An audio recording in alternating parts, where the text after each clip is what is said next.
Welcome to episode 341 of the Brainy Business, Understanding the Psychology of Why People Buy. In today's episode, I'm excited to introduce you to Dr. Meghaan Lurtz. Ready? Let's get started. You are listening to the Brainy Business Podcast, where we dig into the psychology of why people buy and help you incorporate behavioral economics into your business, making it more brain-friendly. Now here's your host, Melina Palmer. Hello, everyone. My name is Melina Palmer, and I want to welcome you to the Brainy Business Podcast. In today's conversation, I am joined by Dr. Meghaan Lurtz. Meghaan is a writer and senior research associate with Kitces.com, a financial planning blog. She's also a professor of practice at Kansas State University, where she teaches courses for the Advanced Financial Planning Certificate Program, and a lecturer at Columbia University, where she teaches financial psychology, and an undergraduate adjunct professor through the University of Maryland system in their CFP program. She's also a past president of the Financial Therapy Association. As you can tell, Meghaan has a really cool and interesting background that I can't wait for you to hear about today. And the best part is, what really solidified that I had to have her on the show is that she focuses on the power of great questions. So yeah, I love this one, and I'm sure you will too. Really quickly, before we get into the conversation, I want to be sure you know that there are links in the show notes for everything, including related past episodes, links to articles and books, and so much more.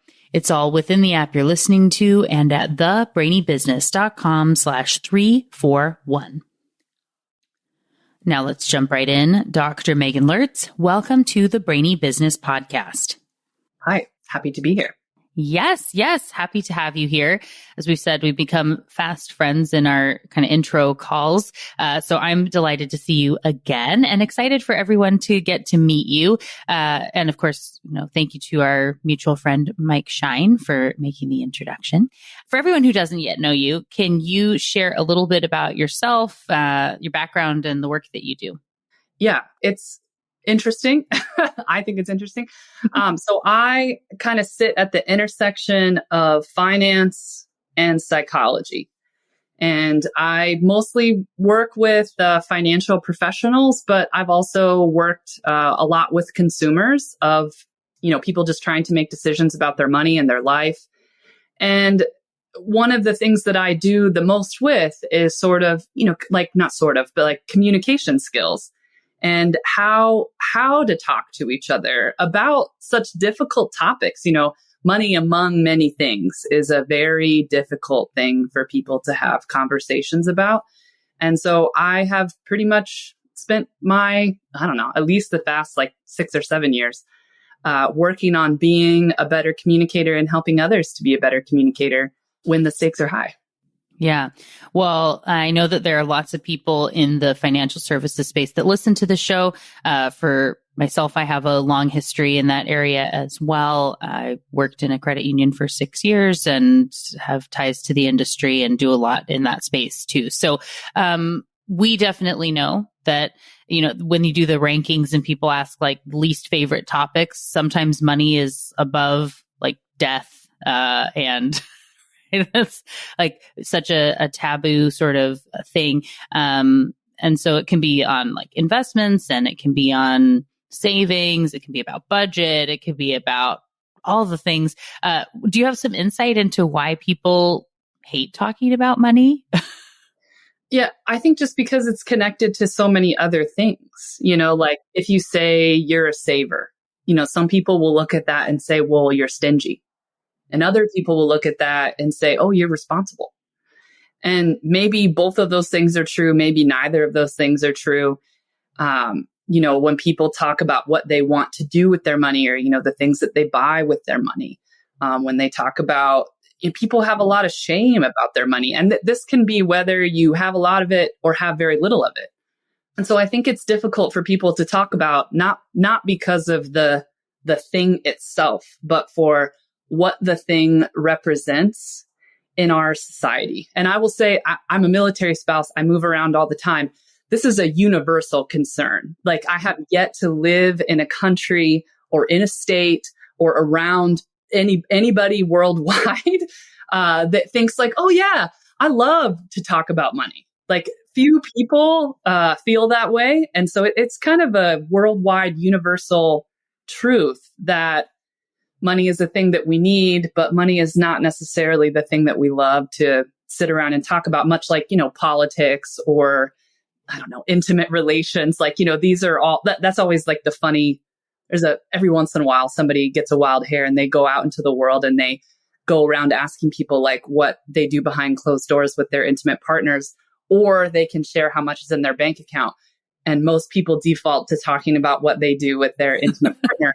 And, that's how upset people, like, that's how like adverse people are at talking about money. And so being a skilled communicator, being good at asking questions that don't rile people up and instead, support them, that's what I'm interested in doing, getting better at those kind of conversations, which when you get better at those types of conversations, you get better at all conversations. Like that's, a useful thing to point out, or I usually have students tell me just about, so I didn't mention, I am a professor. I'm a professor of, well, at some schools it's in finance, at some schools it's in personal finance, at some, it's like different things, different places. But I teach a lot of financial psychology classes in addition to financial planning classes. And students every semester, will take my class and then they'll go home and they'll use like a scaling question or something with their spouse or with their teenager. And then like, months later after the class has ended, the students will write to me and be like, oh yeah, I used that on somebody other than my client and it actually worked. And I'm like, yes, I'm so glad that you did like your own tiny experiment and that what your teacher has a degree in that I'm telling you works, that you finally believe me. So that's always kind of a funny moment. I'm glad that my students try it. So. That's awesome. Well, you mentioned then a scaling question. Can you maybe introduce to the audience a little bit? We love questions around here, as you know, because we've been talking about it a bit. But can you do a small version of teaching a bit about different types of questions and how we would use them? Sure. Scaling questions are one of my favorites. I wish that more people use them because they work so well. And it's actually, the question itself doesn't matter. It's the follow-up that's like the cool part. So scaling question just goes something like this. You're like, hey, Melina, on a scale of 1 to 10, like, how you feeling today? And then people will say, or you will say, I'm a 9. 9. Okay, awesome. 9. Sounds like you've got like a lot of energy. What would make today's conversation a 10? I don't know. Magic. Yeah. So there could be many things that people can go on and say. The opposite is also true. The scaling questions come from therapy. And a lot of times in therapy, people aren't feeling very good. And so the therapist will ask, how you doing? Or, how you feeling about X? And people will say, 2. It's not great. We're worried about this person. And so the trick then is when they give you a really low number, you say, gosh, 2. Okay, well, I'm glad you're here. Tell me, why not a 1? And when you say, why not a 1? Now this person is going to list off all the positive things in their life that are keeping them from being a 1 and not a 2. And when a person is having a really rough time, whether it's like with anxiety or depression or something worse, asking them why their day is bad and telling them to list off all the things. Like if you have a mom like mine, and it makes me crazy when she does it, but of course I always feel better afterwards. I call her and I'll be complaining about my day and she'll be like, yeah, Megan, sounds like you really need to count your blessings. Like this is that same sort of effect that you get energy where you put your brain, and so if you are putting your brain or focusing your brain on the positive things, which the scaling questions can help you do very quickly, then that's more so how you'll feel. And yes, it's a quick little trip, but it makes a huge difference. And that follow-up questions make you more likable. I think that there's a different study that I love. I tell everybody about the study because I think it's just so funny. So I'll quickly tell you. Please do. We love studies. There was a study, I swear it was done by like sociologists. And so it makes me laugh because in my mind, I think about like super nerdy sociologists. And what did they study? who gets a second date. Yeah. And so what they found, they watched these speed daters was what they were doing. And they found, tried to figure out who and why, gets a second date. And what they found, the most statistically significant consideration was who asks the best follow-up questions. That's who gets a date. And you may be thinking, follow-up questions. Yeah, I follow up and ask people things all the time, but it was very specific in that it had to keep the information on the person. So sometimes when I'm teaching, I have a personal example. This example with my friend. So I was having a rough day a few weeks ago, and one of my friends called, and, I'm like rattling off to her, like all the crazy things that have happened. I'm sick. I'm trying to work. My kids are sick. Everything's just like crazy. And she's like, kids are crazy. Just like go have a glass of wine. I've been having I started at noon. You're fine.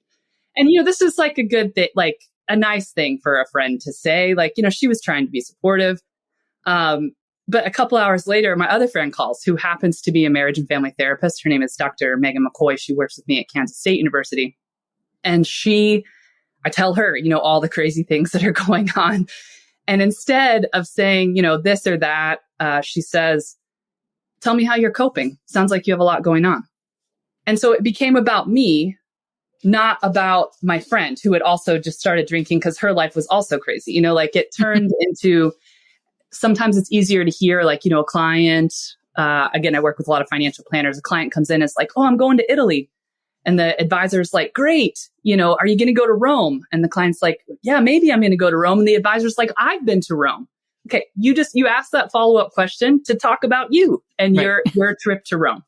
And I will say, or it's important to point out that did not have statistical significance in the opposite direction.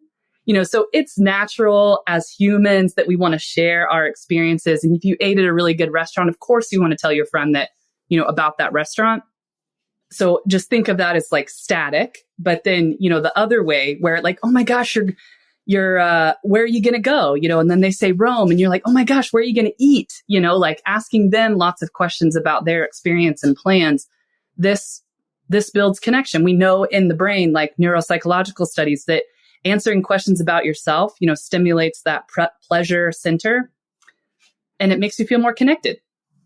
And so doing this, asking questions in the right way at the right time, using the dance between asking just a really good open-ended question and then, using some follow-up questions.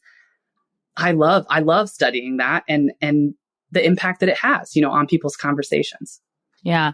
So when we think about that for work, right? So I'm thinking about, like, of course, you work with a lot of, like you said, financial planners, and you need people to open up and trust you, to be willing to share some of the scarier things when it comes to money, right? So, like we've said, there are a lot of people listening that potentially have that aspect of their life and their job, but we have other things that people maybe are a little bit sensitive to talk about. And that psychological safety really matters, and having it so that somebody trusts you enough to have any sort of conversation is valuable, whether it's your coworker, your employee, or a client or customer or whatever it is, right? Asking good, thoughtful questions so that people feel safe with you is going to be beneficial for everybody. Yeah. Right. Yeah. Well, and to your point, or an additional point to make, questions in and of themselves don't make people feel safe. Right. Yeah. Tone really matters here. Yeah. I joke that, joke, but it really happened. Socrates was put to death, and he ran around asking people questions. And I hear people talk about the Socratic method. I'm sure everybody has seen a movie where there's like some mean, evil professor that like uses Socratic method. Nobody likes that. Nobody likes that. People hate those people. Don't be that person. So yes, asking questions, being curious about another person, this is really powerful for connection, but also thinking about the right way to phrase a question, which questions are better phrased as statements. So instead of saying, okay, I'll give an example. Dishes are like always a fight in my house. And I could certainly say to my husband, what are you going to do with these dishes? there's a right answer to that question and he knows what it is, but this is sort of almost like instigating a fight. Whereas I could say, babe, tell me your plans for how we're going to get the dishes done. I'm still asking how we're going to get the dishes done, but I've now said it as a statement, not a question.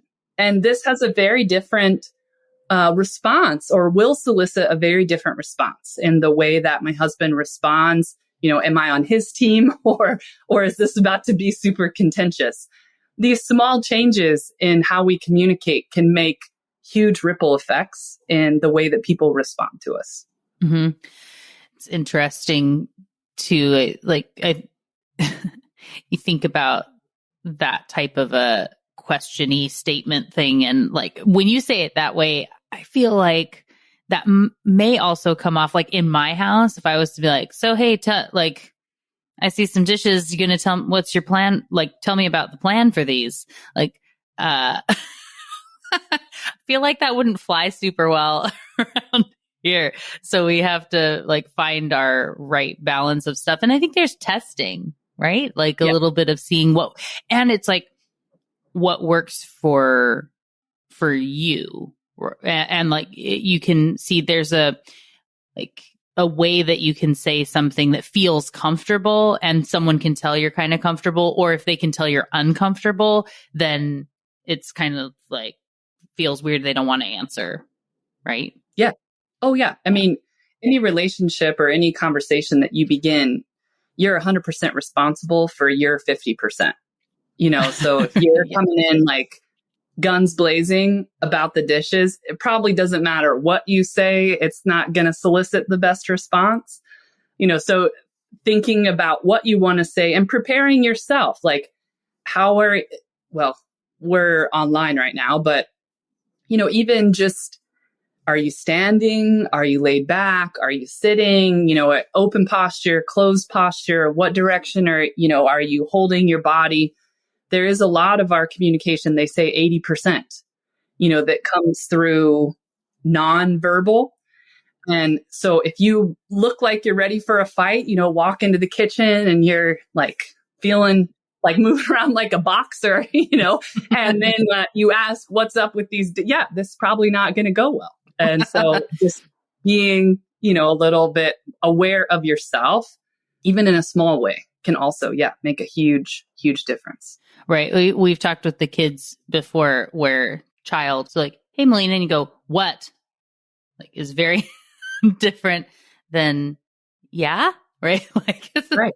Or what? You're like, what's up? Right. Is it, even the same words, the way you say it. And people, I think, know a lot of that aspect. I'm definitely going to link to, so I know I told you I'm going to link to Warren Berger's episode when we talked about A More Beautiful Question. I'm going to link to Jonah Berger when he was here. We were talking about magic words, which is really valuable. And then also I had a conversation with Nick Epley that was really interesting tie-in to some of what you're talking about here. And he was talking about having better communication with people and how, that slight difference in a question. There's kind of the default question that we ask people. So if he was talking about seeing people on the train and, hey, what are you up to or where are you going? And somebody says they're going to work. And you say oh yeah, you like it there or what, work or something, right? You just sort of leave it where it is. And you are what do you do sort of question. It just kind of has this thuds of questions, even though it's a question, it's not really interesting. Cause we get asked those same kind of surface level questions all the time. And he asked something to the effect of, oh, is that what you always wanted to do? Where someone said they were a software engineer or something did you always want to do that? And you go, huh.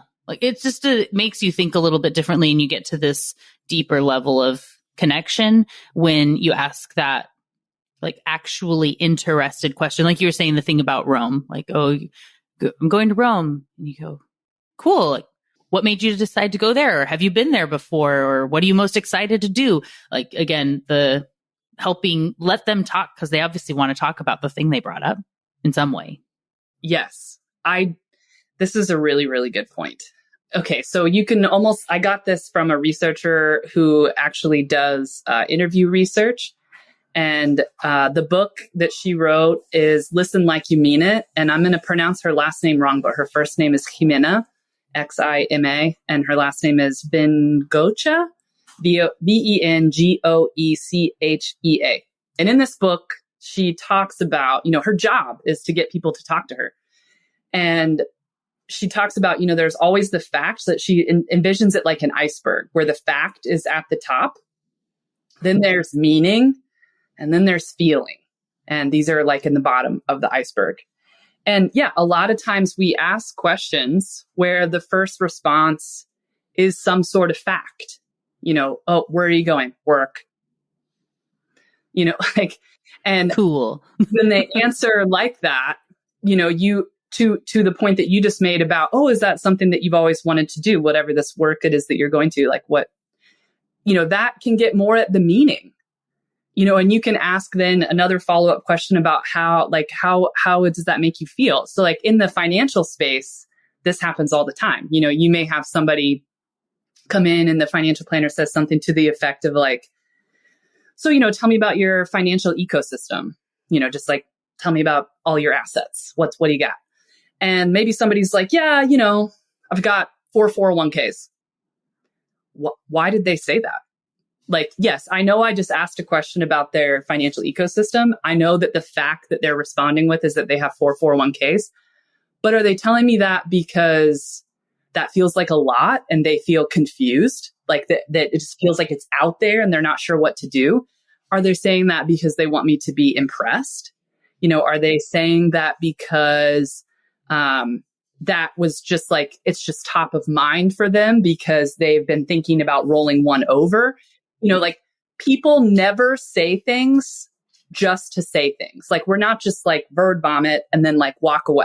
There's always meaning and feeling behind any fact. And if we take the time, to ask a question that relates to the meaning or a question that relates to the feeling, yes, this usually stops people cold in their tracks. You should count to 5 in your head before you say anything else so that they have a moment to think about what it is that you've asked them and be able to give you like a more interesting response. So in that scenario, because I'm guessing people are then wondering like, well, what is the follow-up question that I can ask that's not assumptive, right? So I don't want to be making that assumption that, well, they're probably saying this because they think it's a lot. Right. And we don't want to be leading the conversation based on the question that we ask. And I think people try not to be there's sort of the quintessential therapy style of question of like, well, how does that make you feel? That is a question that people don't like to ask that. But so if somebody asks about your financial ecosystem and they say they have 4 401ks and it could be a multitude of reasons why we don't want to ask a biased question that's leading them to what we think the problem is. Do you have kind of a go-to type of question that you can ask to help the person feel comfortable enough to get into the meaning or the feeling response? Yeah. So if you watch like master interviewers like Oprah, or if anybody's ever listened to like This American Life, awesome also as well. And they use a lot of what's called, whether they recognize it or not, reflection questions. Where, gosh, like you've just told me that you have 4 401ks. Okay, so when I'm thinking about that, like 2 things are coming up for me. One, this feels like, whoa, that's like a lot of potential like disorganization. The other thing that's coming up for me, and I want you to let me know like which one of these is actually right. That it's just like you've worked really hard, like there's just like a lot out there and there's probably like more assets, like which one is right. And so you can tell them, like what it is that you're thinking. You're trying to reflect and get information back from them about like what's going on for you so that there can be a moment of connection. So this isn't really asking about how do you feel. Sometimes this is getting into the meaning by simply letting them know like what's coming up for you. Is it like this or is it like that? When you say this, I'm hearing this. Is that right? and you can choose to reflect back all kinds of things. You can choose to reflect back emotion. Labeling is another term that comes from therapy, but also from like mediation. So you have a person that's just like going off about something. And a lot of times in those moments, we feel like we need to give them some advice, like, oh man, it sounds like I'm not even good at giving advice anymore. My default is it sounds like I was going to say, that's not advice. I know what you're Oh, that's what you're supposed to do. You're supposed to say, man, it sounds like you're going through a lot. Sounds like you're really busy. This is very different than saying, gosh, you should probably just tell your boss that you need a week off. When sometimes people need to talk and they just need to get it out, verbally processing their own stuff. And letting them know that you hear them by either repeating back, like, man, it sounds like you have a lot going on, or man, it sounds like you're feeling kind of confused. People will correct you if you pick the wrong word, but you are still connecting with them and that you're letting them know what you hear and asking for the response back. And this is way more powerful in terms of building connection, because you have to think about advice, and this can be work, this can be with our spouse. Advice is the thing that moves through the funnel, that is the relationship. And if you have a crappy relationship, it doesn't matter what you put through that funnel. It's not going to matter. They've seen that all kinds with doctors that have horrible bedside manner. Nobody takes their advice because they think they're a jerk. It doesn't matter how smart that doctor is. It's the same thing for financial planners. Financial planners are brilliant people, in many ways helping other people to change their lives. And if you are not a strong communicator, if you don't have a safe relationship with that client, it doesn't matter what you put through that funnel. They're not going to listen. Our personal relationships are the same. This is why teenagers fight with us. It's because the relationship at that point is really unstable because they're going through their stuff. You're trying to figure out what the heck they're going through. And, when you're trying to give your kid advice, they don't want to hear that. Yeah. So say, well, you should go. Shoulding all over people never works. No. Yeah. We definitely say that should is a 4-letter word here at the Brainy Business. And it's typically in the way of well, people should see the logic in this. People should buy it. No. I don't know anybody that's ever done anything really based on logic alone. Your mammalian brain is much larger than your tiny little logic brain. If you can't get your emotions on track with your logic, you might as well throw logic out the window. For sure. Yeah. That's why we definitely try to communicate more on that subconscious space, as I like to use subconscious. It's just easier for people. So I did have one follow-up question I'm realizing now, which had to do with where you were saying I in the reflecting, I think it could be this or this. Which one is it? I can see the value in giving a kind of an ultimatum if in that way. And sometimes is there a point where it's best to have two type of options? Is it A or B versus I hear this and this, are either of those right? Or am I missing the mark? That's maybe where I tend to be really vague, I guess, in that, but still giving a path. Is there a point where you would recommend one version over the other? In my personal experience, using reflective statements, when I totally miss the mark on both, people actually be like, none of that. I appreciate that you're trying to follow. I guess I need to be more clear, or I'm going to restate XYZ, and then you'll go down a different path. But potentially it's a personal style. If you want to say, is it A or B, or is it this A, B, or am I way off? Right. Yeah. I don't think there's anything wrong with saying, or option C, I listened, but I did not catch on.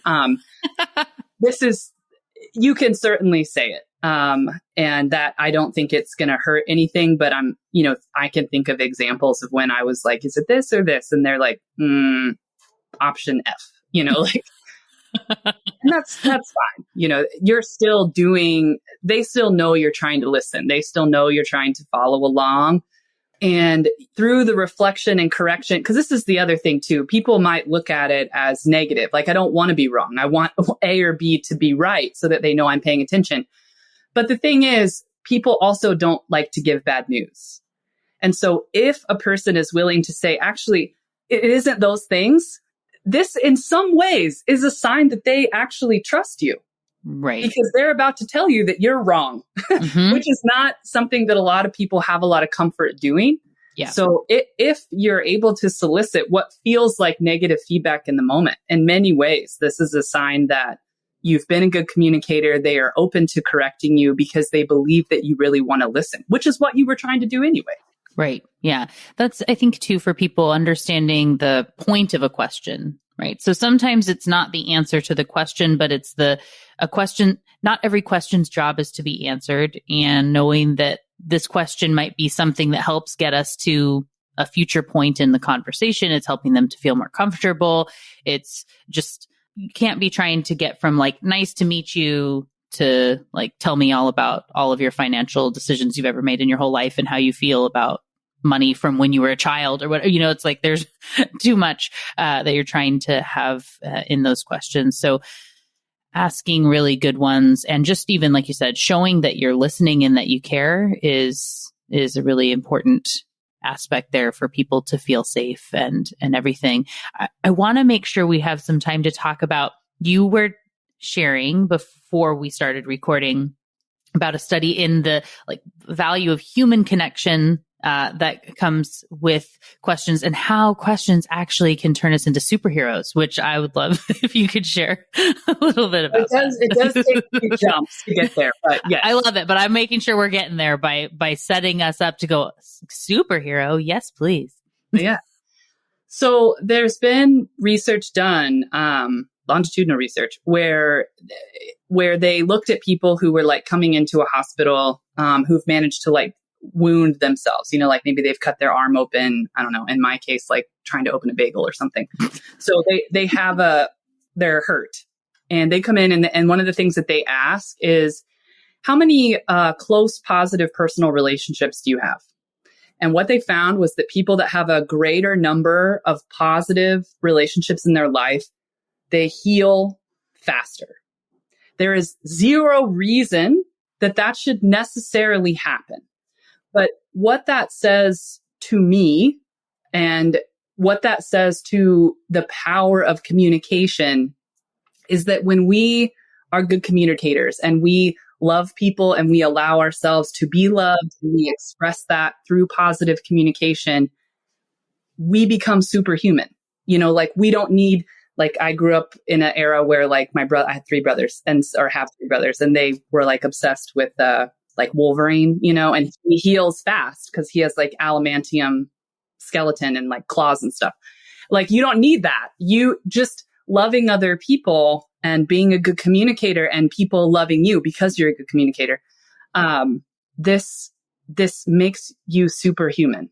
And I think about that, and I'm just like, yes, let's quit teaching trigonometry and let's teach people like solution-focused questions, or nonviolent communication, or how to ask an open-ended question, or how to reflect, or how to label. Let's teach them that because that seems a lot more useful than trig. In fact, there'll be people that are really good at trig, and if you're a really good communicator, you can get help from those people that are really good at trig. You don't actually need to know it yourself. So that's a bit of a soapbox. Like, I don't know that I agree with all of the things that are taught in grade school versus all the life skills, that I have in my life. Trig's not one of them, but being a good communicator changes your life and changes the lives of others. And questions is a part of that. Being interested in other people, like genuinely interested in other people, is a part of that. And recognizing that most people aren't used to good communicators. Not everybody has a friend like Dr. Megan McCoy who calls and says, gosh, Meg, sounds like you're going through a lot. Tell me how you're coping.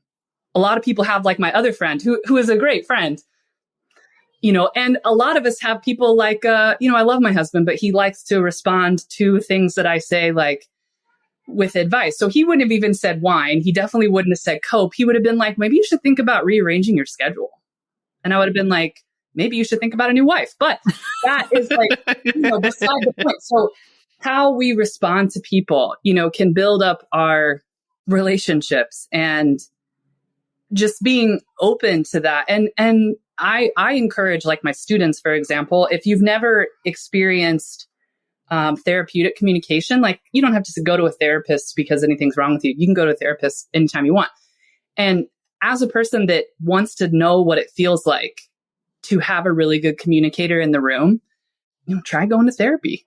Like, get listened to, and it will change your life, in the way that, what such simple changes, using commands over straight up questions, recognizing that most people respond with a fact, but there's usually meaning and feeling behind it, and practicing, like labeling or the scaling questions. Even try it. Like, anybody that's listening tonight, try a scaling question tonight. Like, your spouse comes home, you say, hey, how was your day? Scale of 1 to 10. Just throw it out there. They'll kind of look at you weird for a second, but then they'll be like, 7. And you could be like, okay, so why wasn't a 6? You can get them to talk about the good things, or you could be like, well, what would have made the day an 8? You can do both. Both are entirely fine. And the types of conversations that will come from that are drastically different than, how was your day? Fine. What's for dinner? The end. Yeah.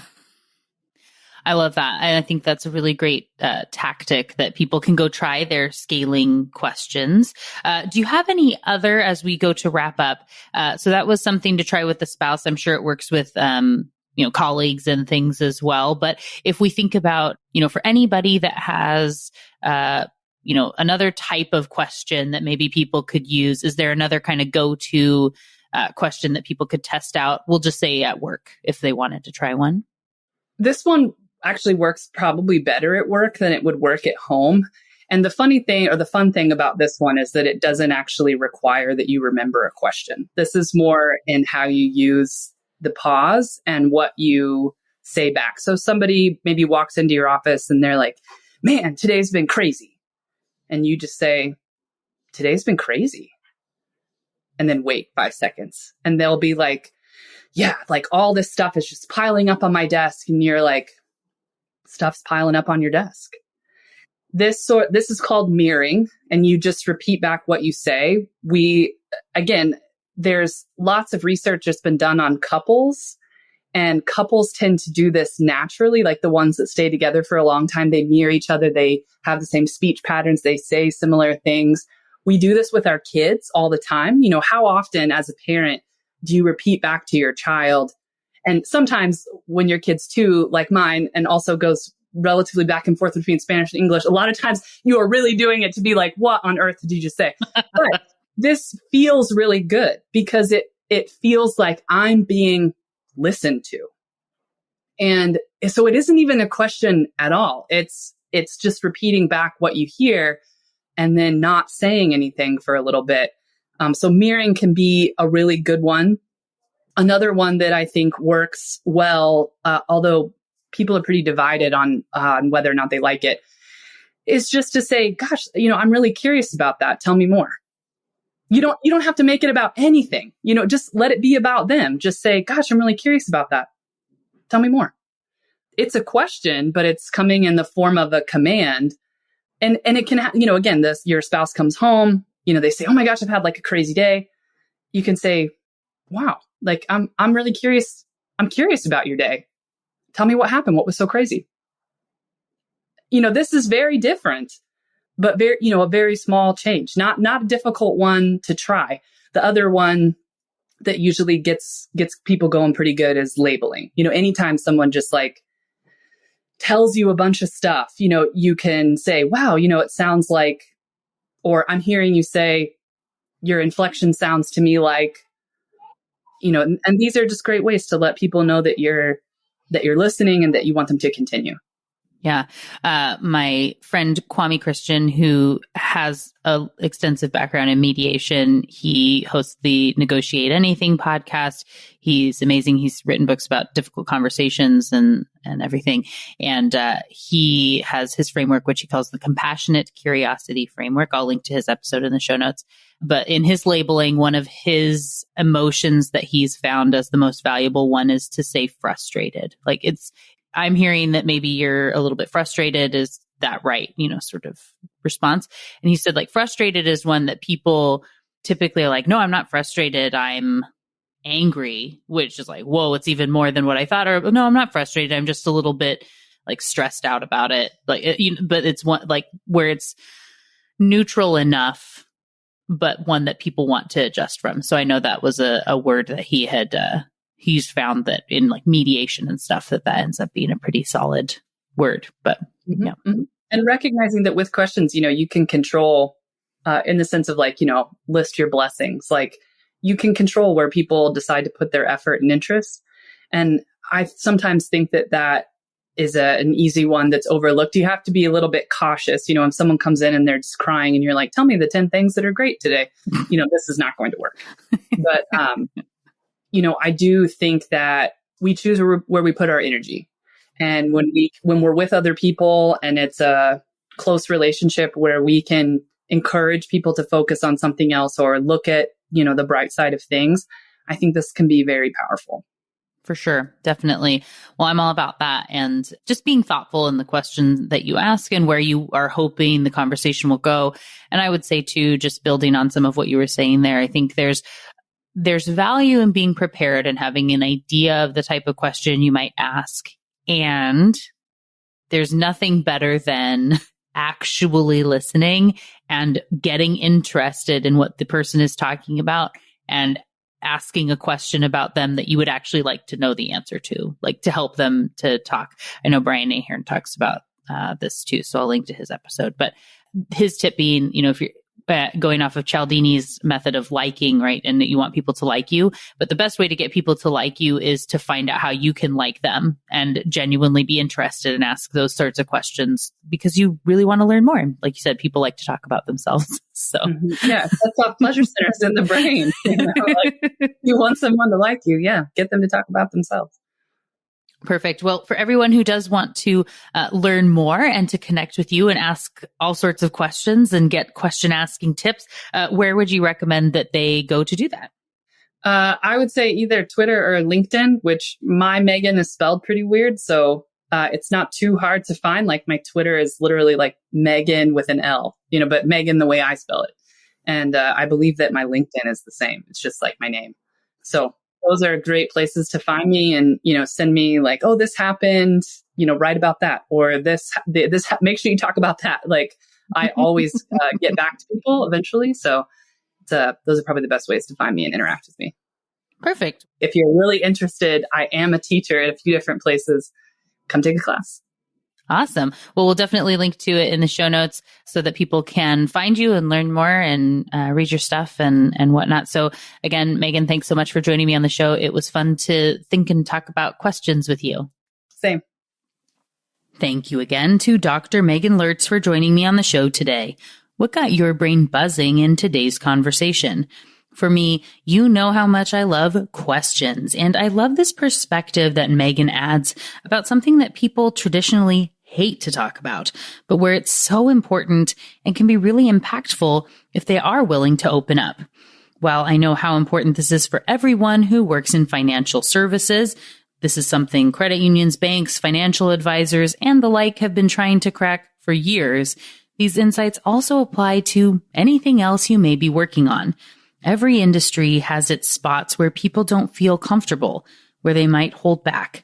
And you can be someone that people are more naturally wanting to engage with and have great conversations with.